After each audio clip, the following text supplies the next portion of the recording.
Assalamualaikum warahmatullahi wabarakatuh. Perkenalkan, saya Melda Dinda Putri dengan NPM 2213022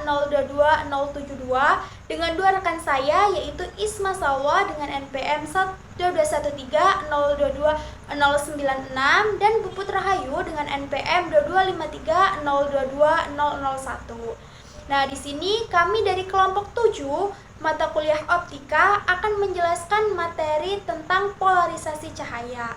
Nah, jadi apa sih polarisasi cahaya ini? Nah, polarisasi cahaya adalah peristiwa terserapnya sebagian arah getar gelombang cahaya. Nah, polarisasi sendiri adalah karakteristik gelombang transversal yang menentukan orientasi geometris osilasinya. Nah, dalam gelombang transversal, osilasi ini bergerak tegak lurus terhadap perambatan gelombang. Nah, ternyata polarisasi ini dapat terjadi melalui beberapa mekanisme. Nah, seperti pantulan pada cermin datar, absorpsi selektif oleh bahan paraloid, dan bias kembar oleh kristal. Nah, selanjutnya yaitu materi tentang jenis-jenis polarisasi. Nah, jadi polarisasi ini ada 3. Yang pertama ada polarisasi linear, polarisasi lingkaran, dan polarisasi elips. Nah, polarisasi linear adalah jenis polarisasi paling sederhana, di mana medan listrik cahaya bergetar hanya dalam satu arah tertentu. Nah, ini berarti bahwa arah getaran medan listrik adalah tetap sepanjang waktu saat cahaya bergerak. Nah, polarisasi linear ini dapat dihasilkan dengan menggunakan filter polaroid atau materi yang memungkinkan hanya medan listrik dalam satu arah tertentu untuk melewatinya. Nah, yang kedua tadi ada polarisasi lingkaran. Nah, polarisasi lingkaran ini dibedakan menjadi 2, yaitu polarisasi lingkaran kanan dan polarisasi lingkaran kiri. Nah, polarisasi lingkaran kanan adalah jenis polarisasi di mana medan listrik cahaya bergetar dalam pola spiral searah dengan jarum jam. Nah, fenomena ini sering kita temui dalam optik sirkular dan memiliki aplikasi dalam berbagai konteks, termasuk komunikasi optik dan mikroskopi. Nah, kalau untuk polarisasi lingkaran kiri itu sebenarnya sama seperti polarisasi lingkaran kanan. Polarisasi lingkaran kiri ini melibatkan medan listrik cahaya yang bergetar dalam pola spiral, tetapi sebaliknya. Jadi jika polarisasi lingkaran kanan itu searah dengan jarum jam, maka polarisasi lingkaran kiri ini adalah berlawanan dengan arah jarum jam. Yang ketiga, polarisasi elips. Polarisasi cahaya elips adalah suatu fenomena di mana cahaya memiliki polarisasi yang merupakan gabungan dari polarisasi linear dan polarisasi melingkar. Ini berarti medan listrik dari cahaya elips bergetar dalam pola yang membentuk bentuk elips, dan nilai serta arah medan listrik berubah-ubah sesuai dengan posisi tertentu dalam siklus gelombangnya. Pemanfaatan dari polarisasi elips yang sangat luas, beberapa di antaranya termasuk yang pertama, spektroskopi. Dalam spektroskopi, polarisasi elips digunakan untuk menganalisis sifat cahaya yang dipancarkan atau diserahkan oleh materi. Ini membantu ilmuwan dan peneliti memahami komposisi dan struktur materi. Yang kedua, mikroskopi. Mikroskop polarisasi cahaya elips digunakan dalam bidang biologi dan ilmu material untuk mengungkapkan detail yang tidak bisa dilihat dengan mikroskop biasa. Hal ini membantu dalam mengidentifikasi struktur mikroskopis dalam sampel. Yang ketiga, teknologi optik. Dalam teknologi optik, polarisasi elips digunakan dalam pembuatan berbagai alat optik yang digunakan dalam komunikasi optik, fotografi, dan aplikasi lainnya. Kemudian proses terjadinya polarisasi. Yang pertama, polarisasi karena pantulan. Dalam polarisasi ini, cahaya awalnya tidak memiliki arah polarisasi atau tidak dipolarisasi.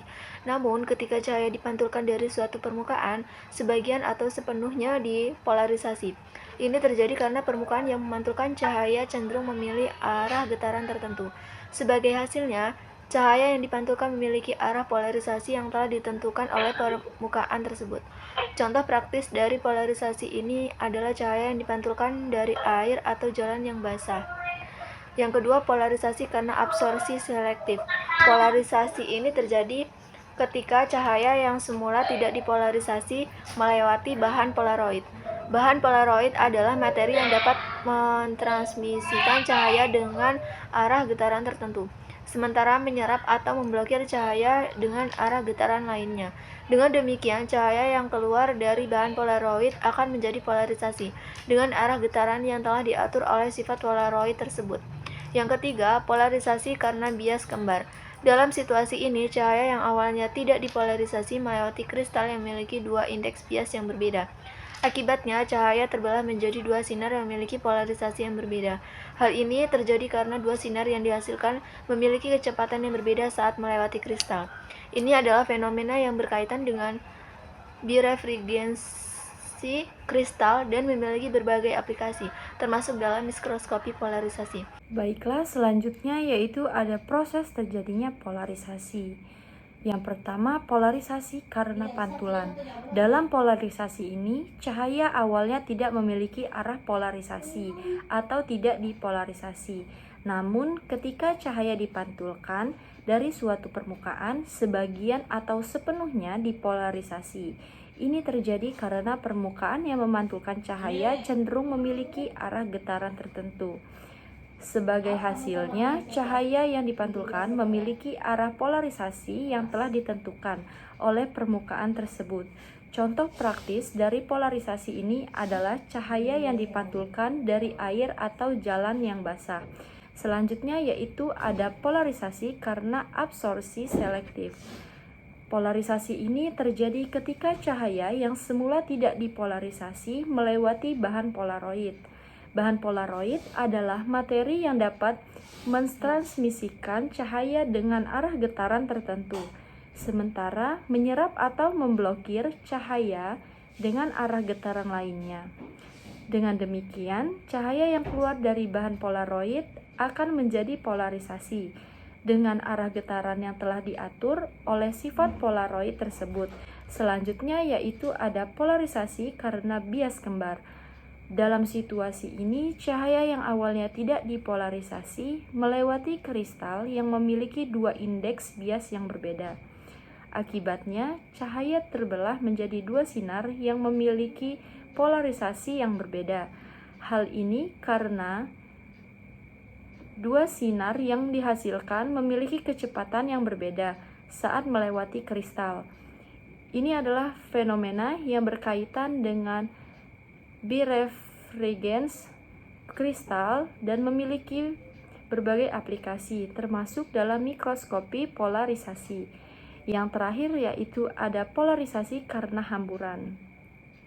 Polarisasi ini terjadi ketika cahaya yang awalnya tidak dipolarisasi dihamburkan oleh partikel-partikel kecil.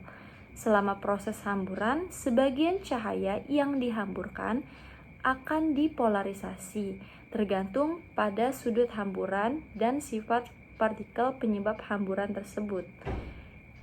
Ini adalah dasar dari banyak fenomena dalam alam, termasuk warna langit biru dan polarisasi cahaya matahari saat menyala melalui awan.